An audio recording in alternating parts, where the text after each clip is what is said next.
एक छोटे से गांव में एक किसान रहता था जिसका नाम शिवराम था।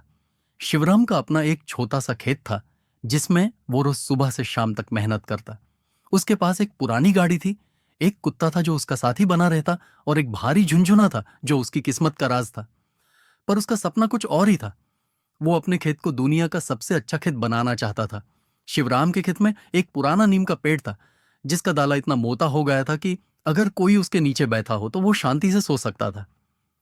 ऐसे ही एक दिन शिवराम ने सोचा कि अगर वो नीम के पेड़ को थोड़ा और सुधारे तो उससे थोड़ा और फायदा हो सकता है। उसने अपने खुद के तरीके से पेड़ को काटने की सोची। जब वो काटने गया तो देखा कि नीचे कुछ अजीब सा कुछ पड़ा था। उसने वो चीज उठाई और देखा कि वो एक छोटा सा सोना था। हाथ में सोना देखकर शिवराम की आंखें चमक गई।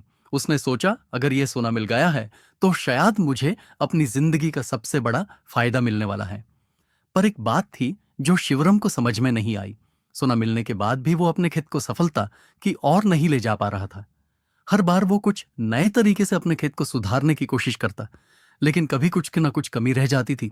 एक दिन शिवराम अपनी बैलगाय को लेकर छत पर जा रहा था जब उसने अपने शहर के एक व्यापारी को देखा जो शहर के सबसे बड़े बाजार में अपने सामान को बेच रहा था। शिवराम ने सोचा, अगर यह व्यापारी मेरे खेत की किसान की फसल को बेच सकता है तो शायद मैं भी उसकी तरह अमीर हो सकता हूं।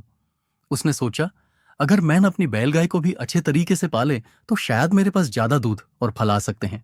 इसलिए शिवराम ने अपने बैलगाय को नए तरीके से खिलाना शुरू किया और उसके लिए अच्छी खाद भी खरीदी। धीरे धीरे उसकी बैलगाय ने अच्छा दूध देना शुरू किया और उसके खेत के फल भी साफाल होने लगे।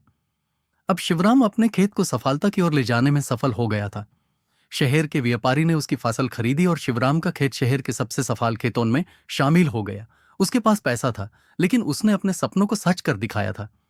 आज भी जब कोई किसान अपने खेत में मेहनत करता है तो उसके दिमाग में एक बात होती है, मेहनत का फल हमेशा मीठा होता है। शिवराम की कहानी सबको यह सीख देती है कि अगर हम अपनी मेहनत और ईमान से काम करें तो कोई भी मुश्किल हमारे राह की रुकावट नहीं बन सकती।